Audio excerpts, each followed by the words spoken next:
교회의 가장 기본적인 단어가 구원이라고 하는 말입니다.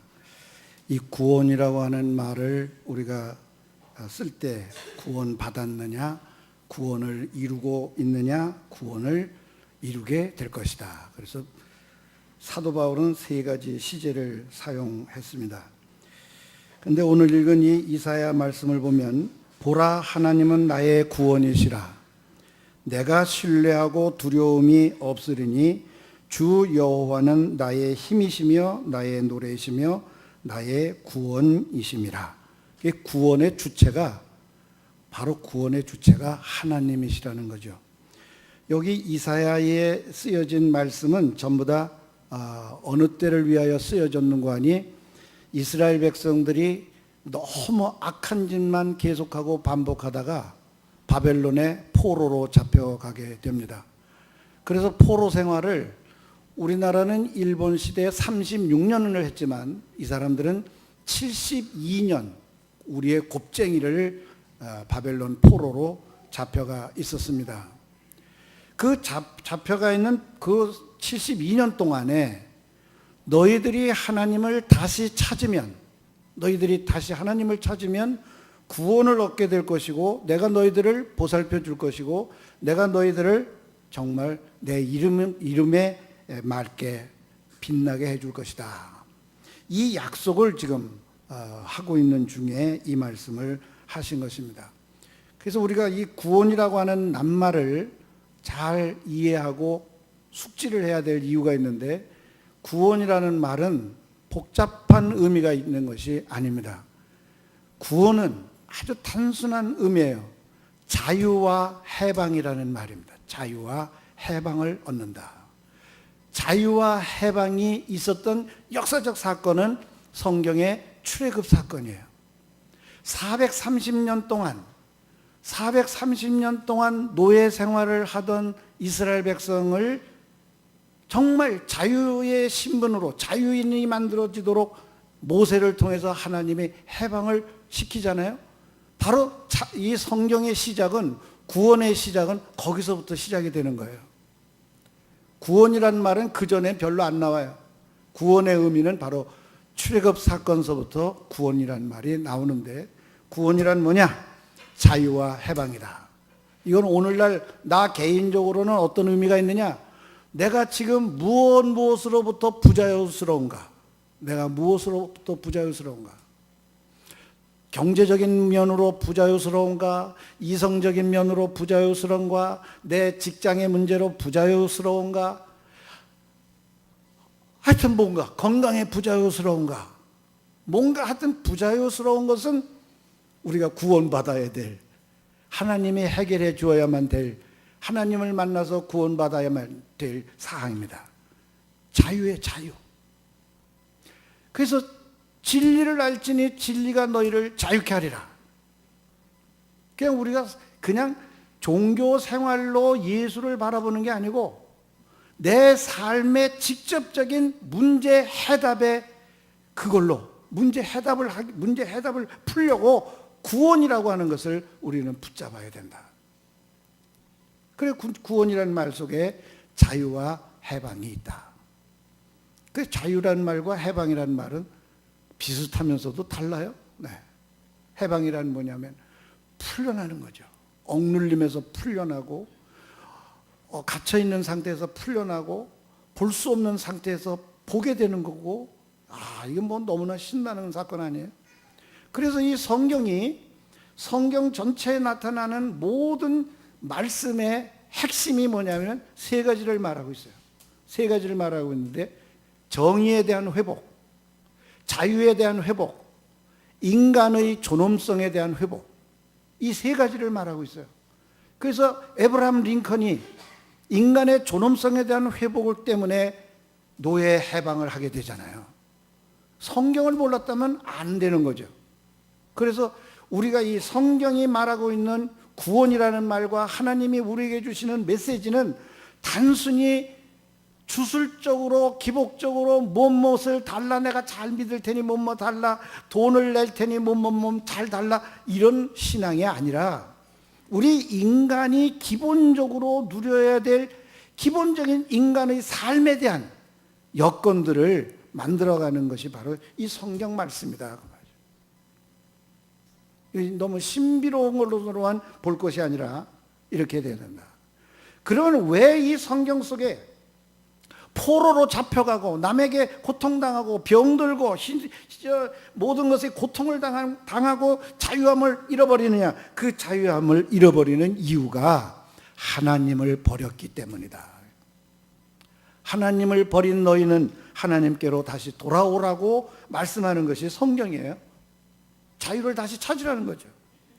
그래서 이 성경에 굉장히 중요한 핵심적인 내용을 잘 요약해 놓은 사람이 요한이라고 생각이 됩니다. 요한. 여러분, 요한은 전직 직업이 뭐예요? 뱃사공 아니에요? 뱃사공. 어부였잖아요. 어부하던 사람이 이렇게 철학적이고 이렇게 조직적으로 하나님의 말씀을 잘 집약해 놓은 것은 굉장히 현명했다, 똑똑했다. 그리고 그 글을 잘 썼다. 여러분, 글 쓰는 것은 천직입니다. 글 잘 쓰고 수학자라고 음악자라고 노래자라고 뭐 이런 거는 하나님이 주신 특별한 선물이 아니면 그건 할 수가 없어요. 그냥 보통 사람들은 그걸 개발한다고 되는 게 아니에요. 사도 요한이 바로 아주 문필가요, 철학적 사고를 잘하던 사람입니다. 그래서 저도 요한이를 굉장히 좋아하는데 12제자 가운데 사도 요한처럼 오래 산 사람이 없잖아요. 왜 하나님이 사도 요한을 가장 오래 살게 내버려뒀을까? 오랫동안 저술을 할 수 있으니까, 글을 쓸 줄 아니까 글을 오래 놔뒀다고 생각이 듭니다. 그래서 이 요한이 쓴 이 구원에 대한 테마를 요약해 보면 요한복음 1장, 2장, 3장, 4장 이렇게 그래가지고 5장서부터는 강론으로 들어갑니다. 강론. 그래서 중요한 테마를 요한복음 1장에 빛과 어두움이라는 걸로 이야기하고 있어요.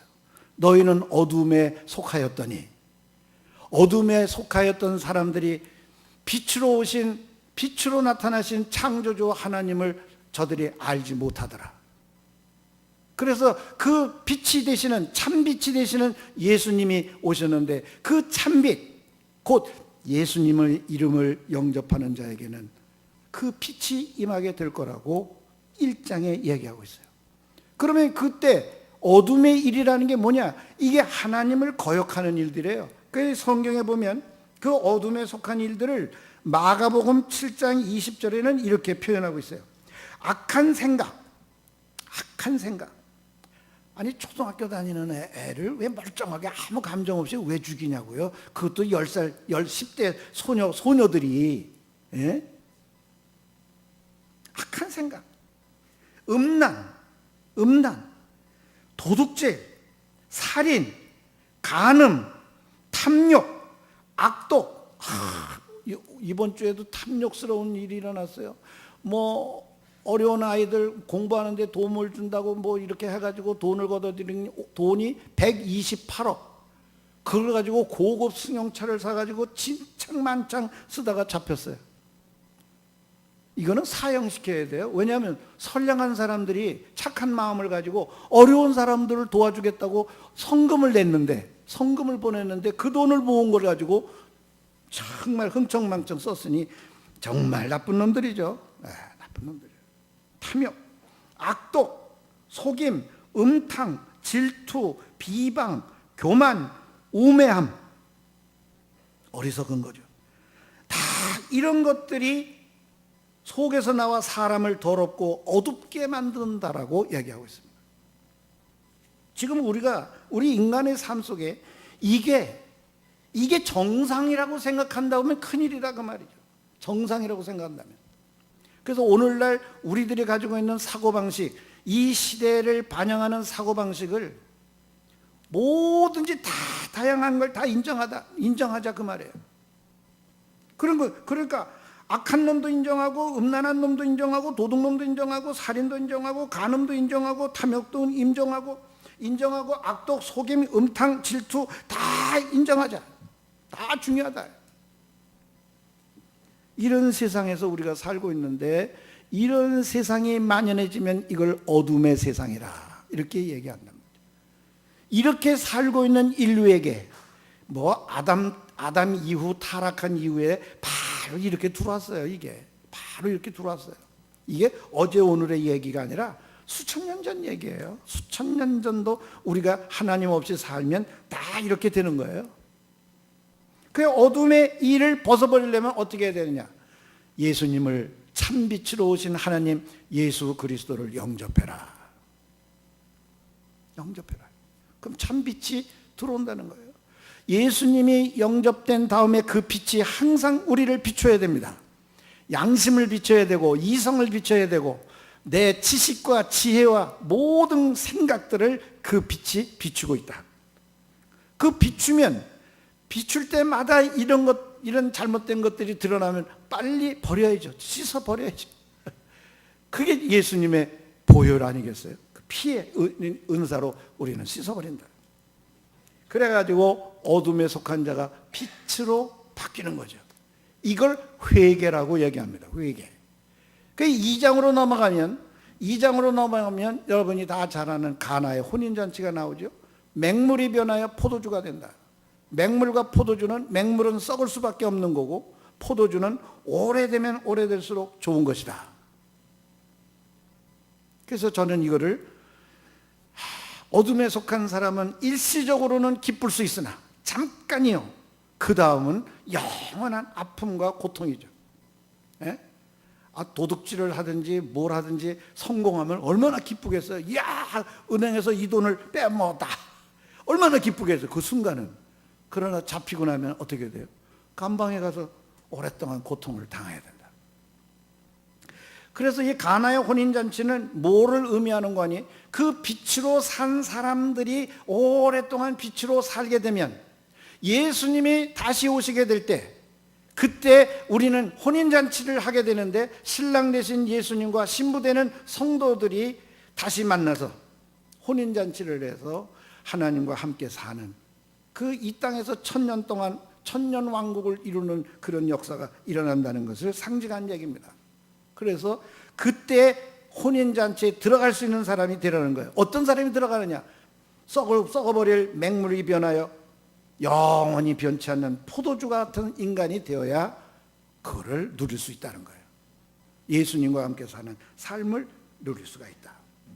그러면 그걸 한 다음에 3장에 가서는 무슨 얘기가 나옵니까? 요한복음 3장에는 니고데모의 유명한 내가 어떻게 해야 거듭나겠습니까? 어떻게 해야 거듭나겠습니까? 그래서 예수님이 설명하죠. 거듭난다는 말은 이상한 말이 아니다. 육으로 사는 사람이 있고 영으로 사는 사람이 있단다. 육으로 사는 사람은 뭐예요? 지난 시간에 말한 자기 중심적인 사고방식으로만 사는 사람, 저만 아는 인간이 육덩어리로 사는 사람이에요. 부부생활도 육덩어리로 부부생활을 한다면 매일같이 갈등입니다. 싸움 없는 날이 없어요. 저는 어린 시절에 초등학교 때부터 이제 아버지가 없이 사는데 삼형제가 크는데 우리 어머니 혼자 이제 삼형제를 키우다 보니까 큰형도 철이 나서 그렇게 엄마 속을 안 시키는데 나는 너무 어려서 엄마 속을 안 시키는데 요 둘째가 얼마나 속을 시키는지 단 하루도 소리 안 지르는 날이 없고 단 하루도 전 식구가 같이 밥을 먹는 날이 없었어요. 그래서 저 어린 저는요, 어떻게 하면 좀 평화롭게 사는 집이 될 수가 없을까? 평화롭게 사는 집이. 그래서 참 어렸을 때 정말 고민하면서 살았는데 제가 예수님을 만났어요. 예수님을 만났는데 교회 가서 만난 게 아니라 중학교 가서 만났어요. 학교 가서 만났어요. 학교에서 예수님을 만났어요. 학교에서 성령을 받았어요. 그 학교가 어딘지 궁금하죠? 말 안 했나? 알고 싶으면 알려드리고 뭐 알기 싫으면 말 안 해요. 그 학교 무지하게 좋은 학교예요. 예? 뭐 서울대학도 많이 들어갔다고 그래요. 그런데 그거보다 더 중요한 게 신앙을 길러줘요. 신앙을. 요 옆에 있는 숭실중학교, 숭실고등학교를 제가 나왔어요. 거기서 내가 예수님을 만났어요. 고등학교 1학년 때 거기서 성령을 받았어요. 봄, 가을로 부흥회를 해, 그 학교는. 예? 봄, 가을로. 그리고 매일같이 어떻게 내가 중학교 1학년 때부터 신앙부장이 됐어요. 조회 시간, 종례 시간마다 신앙부장이 나와서 예배를 인도를 해야 돼. 그것도 매일. 야, 정말 좋은 학교예요. 예? 여기 이 구탱에 있어서 나쁜 학교가 아니에요. 진짜 좋은 학교예요. 예수님을 만나고 나니까 야, 내가 이렇게 살면 안 되겠다. 그 다음부터는 우리 어머니를 가르치기 시작합니다. 성경을 읽어가지고 엄마 분내지 말라고, 소리 지르지 말라고, 악하게 욕하지 말라고 성경을 읽고. 제가 그 학교에서 은혜를 받은 다음에 영어 선생님이 영락교회 집사님이신데 영어 공부가 안 들어오고 성경이 너무 보고 싶어가지고 빨간 성경책을 책상 밑에다 놓고 이러고 막 읽다가 이 선생님이 옛날에 출석부가 베니다판이에요. 베니다판에다가 검정 걸 입혀가지고 그걸 이렇게 때리면 덜 아픈데 모서리로 때리면 무지하게 아파요. 이렇게 들어가지고 그냥 내가 뭐 이상한 책 보는 줄 알고 내리치려고 하다 보니까 빨간 색깔이 나온단 말이에요. 그래서 이분이 깜짝 놀라가지고 올려놔. 그래서 딱 성경책을 올려놨는데 그래도 명색이 영락교회 집사님인데 성경책 본다고 어떻게 때려요. 그래서 안 맞았어요. 뭐 성경을 읽고 싶어가지고 환장이 되더라고요. 성경을 읽고 나니까 뭘 깨닫느냐? 아, 생각이 바뀌어야 되겠구나. 자기중심적인 사고방식에서 하나님을 사랑하고 이웃을 사랑하는 타자 지향적 사고방식으로 사고방식을 바꾸는 것이 예수를 믿는 거로구나. 잘 믿는 거로구나. 제가 그걸 깨달았어요. 그래서 육으로 사는 것은 저만 하는 생활이고 영으로 사는 것은 다른 사람을 다른 존재를 인정하는 거예요. 하나님 앞에서는 절대적으로 바르게 살아야 되고 이웃에게는 사랑을 베풀어야 된다 그 말이에요. 왜냐? 맥루안이라고 하는 사람은 뭐라고 얘기했는가 하니 너의 이웃은 또 다른 나다 그랬어요. 자기라는 걸 확장하면 이웃이 된다는 거예요. 그래서 내가 먹고 살려면 좋은 이웃들을 많이 가져야 돼. 그래야 먹고 살잖아요. 양복점을 한다. 양복을 잘 싸게 값지게 속이지 말고 좋은 제품으로 양복을 만들면 그 집에 많은 이웃들이 찾아가잖아요. 그 사람이 살잖아요. 그래서 사도 요한은 니고데모의 거듭남을 뱃속에 들어가는 것도 아니다. 생각을 바꾸면 된다. 그런데 예수 믿는 사람들이 이상하게 생각을 안 바꿔. 자기식으로 살면서 그냥 나무아무 탑을 관세음 보살 빌듯이 그냥 빌기만 하는 거예요. 그게 신념의 종교예요. 신념의 종교. 기독교를 신념의 기독교로 만들지 말아야 돼요. 하나님을 의지해야 된다 그 말이죠. 하나님의 말씀에만 충실하면 우리는 어떠한 삶을 살든 간에 생명과 평안이 임할 수밖에 없어요. 생명과 평안이 임해야 돼요. 여러분 지금 자식들 기르시는 분들 초등학교 4학년서부터 반항을 시작한다고 그래요. 그 아이들에게 소리 지르지 마세요. 공부를 하고 소리 지르지 마시라. 엘빈 토플러라고 하는 사람이 우리나라에 와가지고 애들이 공부하는 걸 보니까 하루에 13시간에서 15시간을 공부를 하는데 그 사람 눈에는 앞으로 10년 이내 다 없어질 소용없는 공부를 대한민국 청소년들은 열심히 공부를 하고 있더라. 여러분 앞으로 의사도 없어져요. 의사. 그런데 다행히 목사는 안 없어져. 야, 하나님은 살아계셔요. 하나님은 살아계셔요. 목사는 안 없어져. 이거는 어떤 미래학자도 공통된 거예요. 애들한테 소리 지르지 마세요. 야, 너 공부하기 싫으니? 그럼 엄마하고 이거 하자. 그리고 엄마하고 같이 놀아줘 그냥. 되게 억울하죠? 그렇게 하려니까. 지금 앞으로 인간은요, 우리가 살아나가는 인간은 어떤 삶의 태도를 가지고 사느냐 하는 그 인간이 더 필요한 거예요.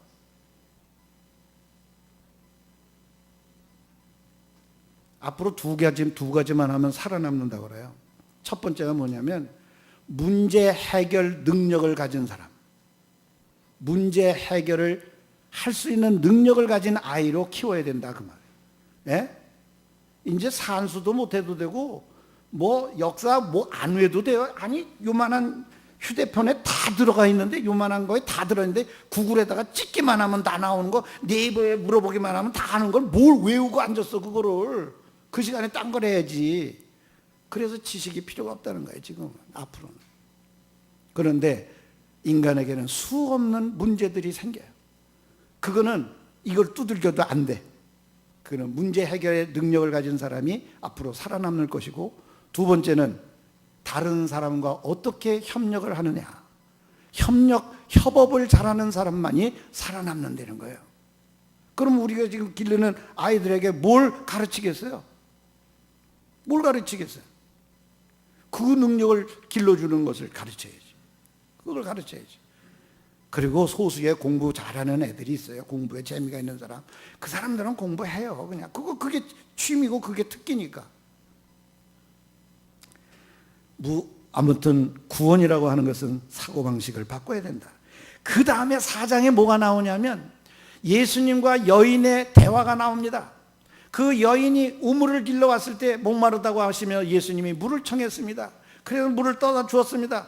물 떠다 주었는데 물을 떠다 드시면서 하는 말이, 야, 이 물은 다시 목마르려니와 내가 너에게 주는 물은 영원히 목마르지 않는 물이다.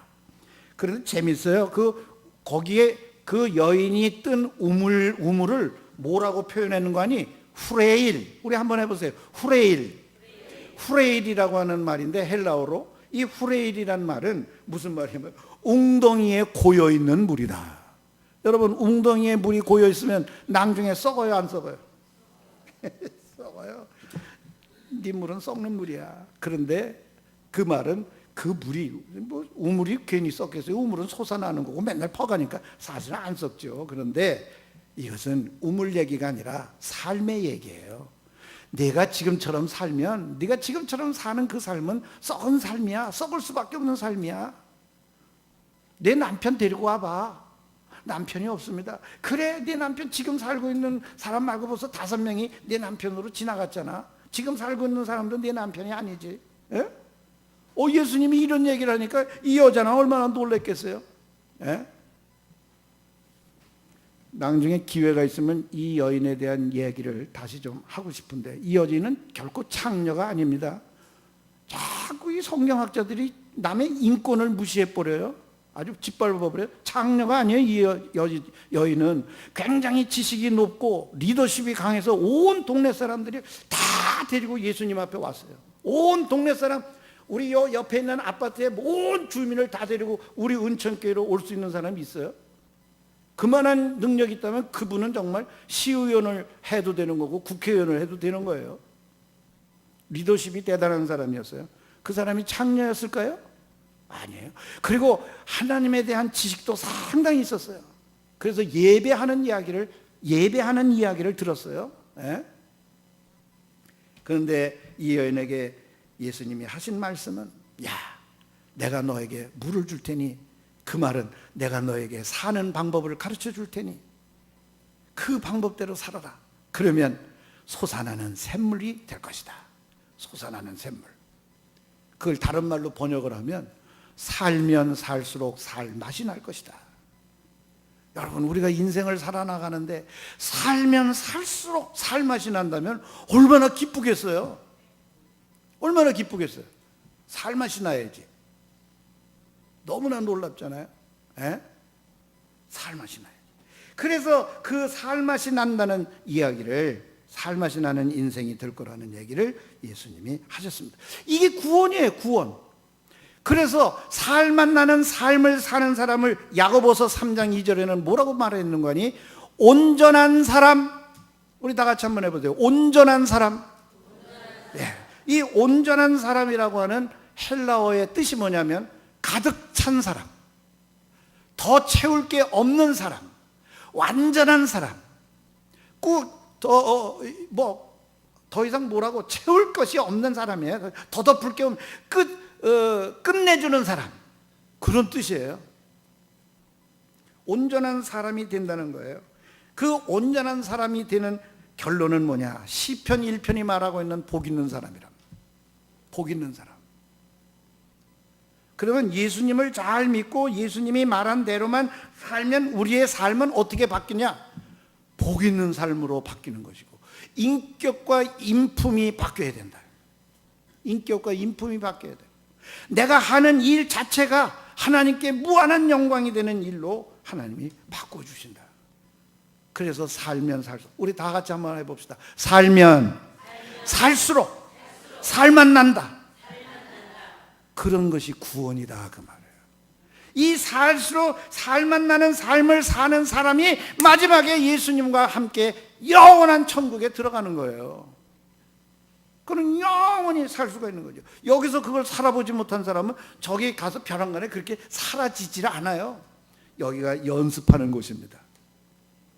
여러분, 부디 구원이라고 하는 낱말을 내가 죽어서 천국 간다고만 생각하지 마시고 살아서 주님과 동행하는 삶이 되어야 될 것입니다. 예수님이 세상에 오실 때 하나님께서 주신 이름이 임마누엘이라 하라. 내가 너희와 영원토록 함께 하겠다는 뜻 아니에요? 이게 주님하고 같이 사는 거예요. 구원이. 다 같이 구원은 임마누엘이다. 임마누엘. 구원의 삶을 사시기 바랍니다. 기도하겠습니다.